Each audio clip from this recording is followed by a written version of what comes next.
Hey guys, welcome back to this channel. So I want to make a video that I think is going to be very beneficial to a lot of young people out there, particularly because I'm noticing a trend of people becoming blackpilled. Now, what is blackpilled? Blackpilled is, if you remember the movie The Matrix, you've got the blue pill and the red pill, and the red pill represents truth and blue pill represents falsity. Well, there's kind of this new dichotomy that's appeared in internet speak, which is white pill and black pill.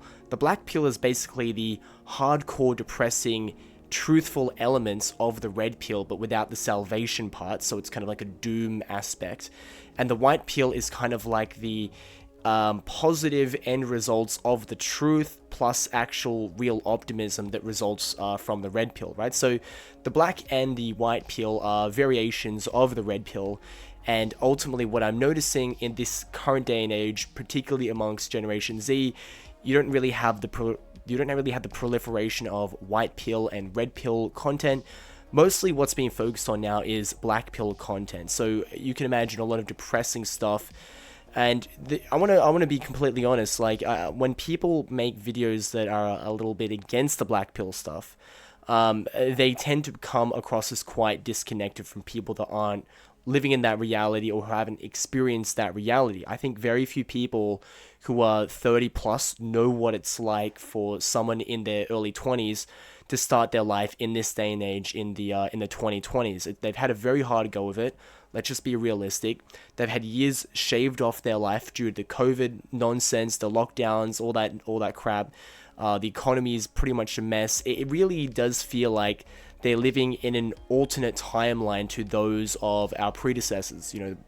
Boomers, X's to a lesser degree, and to a much lesser degree, millennials like myself. I think they did get a very hard hand. So I don't want to make this video about just saying like, you should just keep your chin up. It's not really about that, but I want to give you some options as to what you can do if you're in this situation and ultimately fend off against what I think a better term for black pill is what's called financial nihilism. And I've come across this word in this article here, and I want to just briefly give you a brief showing of what it is.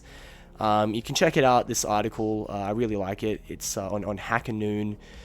Financial nihilism and Bitcoin explained. And the definition of financial nihilism is a mindset where individuals believe that the financial system, including money and investment practices, lacks any real value or meaning. This outlook stems from a profound disillusionment with traditional financial norms and a perception that financial planning is futile because of the inherent unpredictability and perceived unfairness of the system. People who subscribe to financial nihilism often reject conventional financial wisdom such as saving for retirement or investing in the stock market, viewing these activities as pointless. Now, I think this kind of financial nihilism is mirrored by some other trends that we can see currently going on, particularly with the younger generation. There's one called doom spending. And this is where doom spending may be a coping mechanism to deal with anxieties about personal finances and the wider economic situation. And ultimately, it means like just spending whatever you've got in your savings, going into debt, and just buying and just living completely for the now to cope with the fact that you essentially have no future. Sacrificing the greater for the lesser. And then the other trend is the fact that gambling addiction is increasing. Now, the reason why I'm making this video, as a crypto channel, as someone who's focused on debanking, is that I've noticed a trend amongst a lot of the people that I talk to, younger people in particular. Many of them have really fallen head over it's not head over heels, that's the wrong word. We'll just say that they've gone over the handlebars when it comes to crypto gambling. And this is something that's really, I understand exactly where it's coming from, but it's really interesting how this has become a thing. Because, amongst, the younger generations, most of them have not had real stock market experience, right? That's fair enough. That even includes myself, so I'm not just, finger pointing here, just wagging my finger at you all. But many people have got their first experience investing in stuff through crypto, not through stock market picks and stuff like that, right? And on top of that, many unfortunately have missed out on the massive rise of Bitcoin, which is even till now one of the greatest bull markets of all time. But it doesn't really seem worth it because, to own one Bitcoin, right now, I mean, you need $60,000, $70,000. So frequently what a lot of the younger generation are doing is just buying shitcoins, right? Now, these shitcoins are, they have zero value to them. It's a game of speculation, a game of zero-sum game where you're trying to, you're competing with everyone else in that little niche market to buy the lowest and then to sell the highest before everybody else does. Not everyone could win this game. If someone's going to 10x, more or less 10 other people have to lose, right? So it's a very, very savage game. And I think many young people have found themselves in the grips of this. And I think this is how the financial nihilism stuff leads into Bitcoin. So Bitcoin and cryptocurrency in general, I don't want to single out Bitcoin, but cryptocurrency in general is a young man's game, particularly amongst millennials and Generation Z, ultimately because we all have this shared sense of, distrust for the financial system. That's one, but also we feel betrayed by the current economic and financial system. And we believe that a parallel system is going to be more beneficial, and it's particularly more beneficial to us than it is for boomers. Some people believe that this is a great wealth transfer because of the fact that, boomers, that, they're slowing down. They're not as familiar with this newer tech stuff. And they've got all the wealth and the power. But for us, we might not have as much wealth, but we have more know-how about this new technology, so we're basically in on it sooner, and then over time, as it becomes more and more adopted, people, including boomers, institutions, and eventually governments, which we've already seen, they're the ones that are going to be FOMOing, right? Rather than us, younger generation having to FOMO into a housing bubble or FOMO into, a tech market bubble, FOMOing into all these things that we'll never get into, FOMOing in on the, just saving for retirement, right? Like most people, young people understand that there's probably not going to be a retirement option for us. We'll be paying for the older generation, but we're not gonna receive it in turn.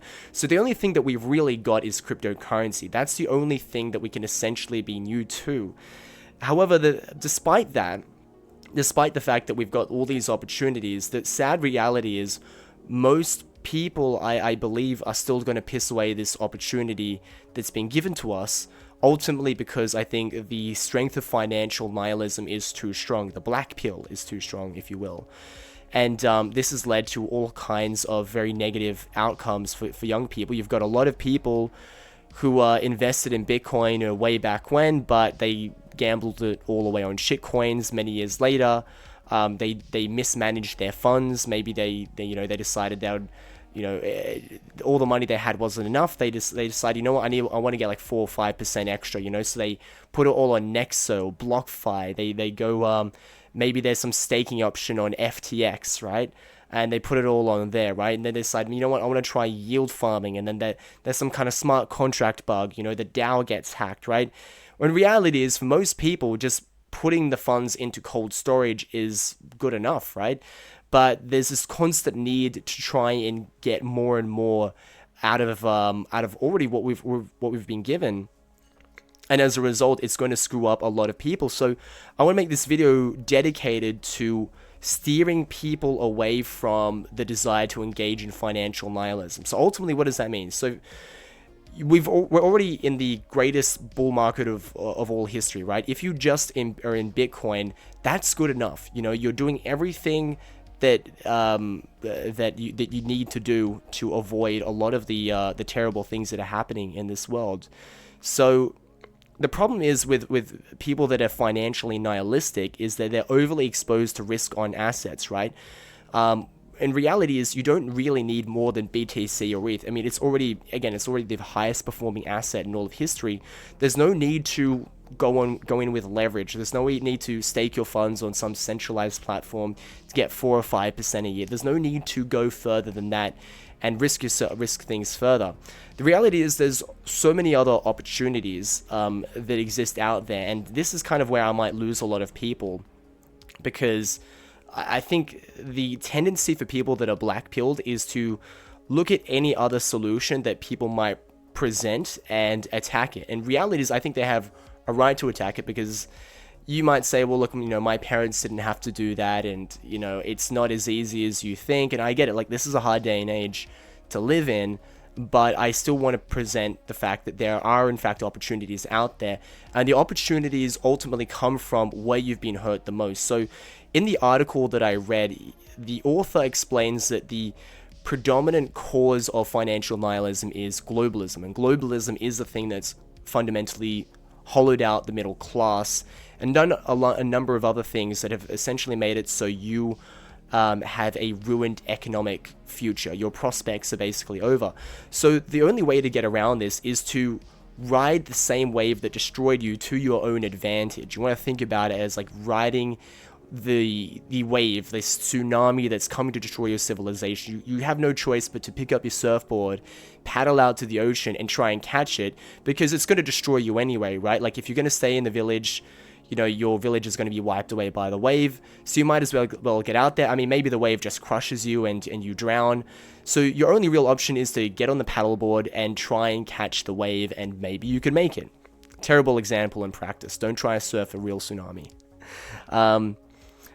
Anyway, so, like, I want to give you an example, right? So, I want to talk about the financial Ponzi scheme, right? So we all know how this works. Anyone in Bitcoin can have a pretty good explanation about how the current financial system works. Our currency has no basis. There's no real value underpinning it.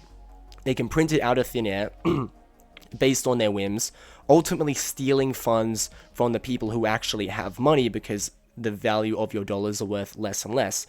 So this is a terrible thing, and it's caused untold damage to our economic system and our lives. So how do you get around it? Well, you just own Bitcoin. That's one of the big things you can do. The more they debase their currency, well, our currency, the world's currency, the more the value of something like Bitcoin, which is long-term, essentially deflationary. We can go through the reads on that one, but it's basically a deflationary asset. A deflationary asset like Bitcoin, even if there's no additional supply, is just going to increase in value because it's measured against dollars. Therefore, because there's less of it in existence, it's going to be worth more over time, and it's going to help you withstand your buying power. But ultimately, you'll be able to buy more. So you'll ultimately have increased buying power because of the fact that more people in the world understand this. And the sooner you are to understanding this, how this system works, the sooner you are to buy Bitcoin, and then other people are going to buy Bitcoin later because they also understand this, but they understand it at a later date, which means they're pumping your bags, and you got in at an earlier time, and yeah, you'll make money off it essentially, right? So that's one way of getting around it. So the other thing about globalism, so jobs are being outsourced to other countries, ultimately hollowing out the middle class. This you know about. So there, you have to turn this on its head and try and find the advantages in this, right? Now, not everyone will seemingly be able to take advantage of this. This is something that benefits business owners. But the way society is going is that pretty much it seems that unless you are self-employed, you're a contractor, a freelancer, or you're just essentially a business owner, it's going to be very difficult to not be completely taken advantage of and abused by your corporate overlords. At some stage, if you want to retain your own your own sovereignty as a human, you're going to have to gain control of your own financial dependence, and that is going to often include you starting a business. Well, what if I told you it's never been easier to start a business, because the same things that have made the working conditions harder for you in your country because of all these outsourced workers diluting the labor pool, you can use that to your advantage by hiring people yourself.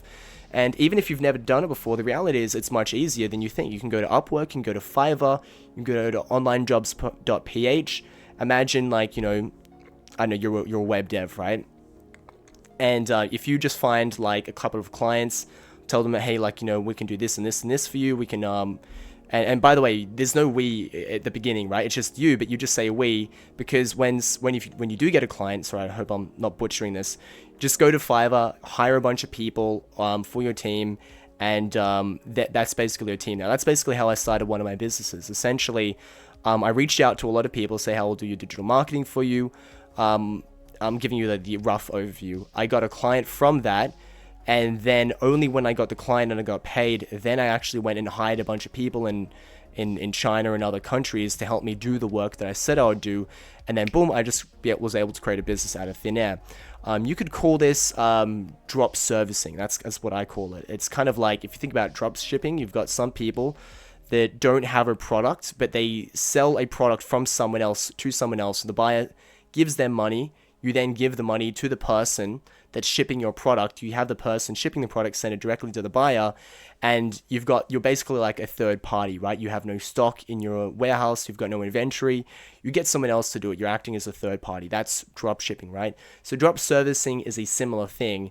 And it's just a general idea, right? You can take that on face value, right? That's only going to apply to certain people, but this is something that you can technically do.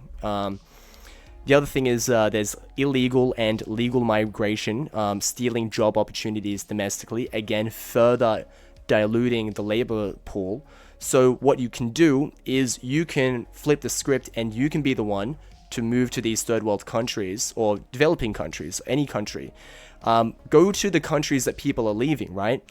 Think about how many millions of people come from China a year to places in the West to migrate to.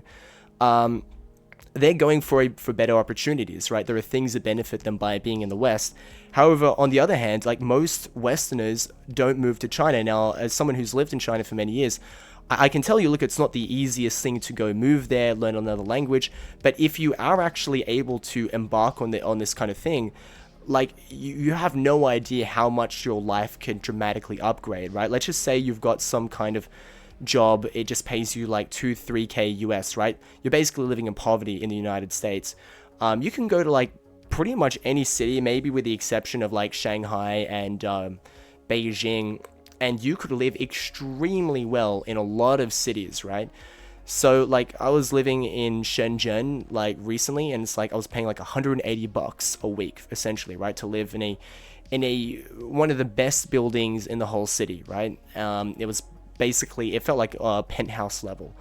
And then I went to some other cities towards the interior. I went to Changsha. Most people have never heard of Changsha. I mean, it's probably one of the biggest cities in the world. It might have like, 8-9 million people at least living there.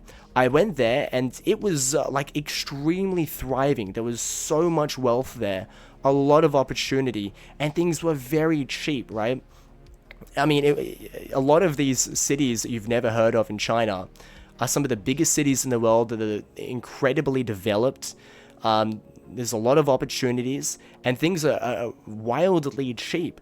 So you can think about trying to get into a situation where you're making some online income, whatever it is, and then just move to a cheaper place, right? So Southeast, I bring China up as an example just because that's where, I've been focused a lot on East Asia, and that's where I'm at a lot. But yeah, Southeast Asia is another great place to live. Like, if you want to maximize your lifestyle, going to Thailand is great. It's becoming more expensive because there's more digital nomads, but it's still relatively cheap. But you've got Vietnam, you've got Cambodia, Indonesia is great, Bali, Philippines, don't sleep on that place. And think about all the, there's a lot of people complaining about, a lot of people from South America flooding into America's unchecked borders. It's definitely no joke. But you can flip the script. If you're from America, go live in Mexico City. Go live in some of these places in South America. They're much cheaper to live. And I don't know, if you're young, you just might not have a choice. You might not have the ability to get a real stake in society. You probably aren't going to have the ability to buy a house. I mean, you can go into debt and get a house, right? But your life will basically be enslaved for the most part. I mean, you're a slave to who you owe money to, right? So if you don't want to be like that, go save up like 100, maybe 200k if you can. I know it sounds like a lot, but you can do it if you put your mind to it. And you can go buy a house outright in Argentina. You can go get like a super nice house. You could easily get a penthouse in Buenos Aires for that amount. You could get like a really big house somewhere out in the countryside. And yeah, I mean, you would have to learn Spanish, but I mean, it's doable. Like, I think, again, like, I'm not saying that like the options that I'm providing are the best case scenario. Best case scenario is everything in the world works out and you get to stay in your nice country where you live and where your family raised you. But that's just not the case right now. So I'm giving you the best solutions out of a bad scenario. So yeah, so housing is very expensive, so you might as well, like, you can look overseas for that. And the other thing as well about globalization is that it's allowed flights to become exceptionally cheap. So if you're going to save a bunch of money living overseas, then you can use a bunch of the money that you saved on flight tickets. So if you're worried about, leaving your elderly parents behind or something like that, you still have a life back home, then imagine being able to, fly back to your country of birth like 4 or 5 times a year because you've saved so much money living in Vietnam, that you can just afford to get a trip back, you can afford hotels and stuff like that. So I've given just a few solutions, things that I have personally done myself. I wish there were better things out there. I share a lot of the Blackpill sentiment, but I really would encourage people watching this video, particularly young people, to not become so financially nihilistic that they give up on their financial future, ultimately giving up saving, trying to build something up, trying to build up a business, build up a career, and ultimately gambling their funds away on shit coins or even just straight up gambling at the casino or something like that. That's something I really worry about, and I really hope that that you can see some kind of positive outcome for you in your life, where you do see a future, because I think there is a future to be had. It might not be the future that you originally set out for. It's not the one you perhaps imagined, but you can have a future, and it might not be in your own country. It might be in a different kind of profession. You might be doing something a little different. But if your aim is to be financially independent and to be able to afford a basic living and perhaps have enough money to raise a family, do all that, there's definitely a way of doing it. So don't become so financially nihilistic. That's basically my video. So yeah, that's really it. So thanks a lot for watching, guys, and I'll see you next time.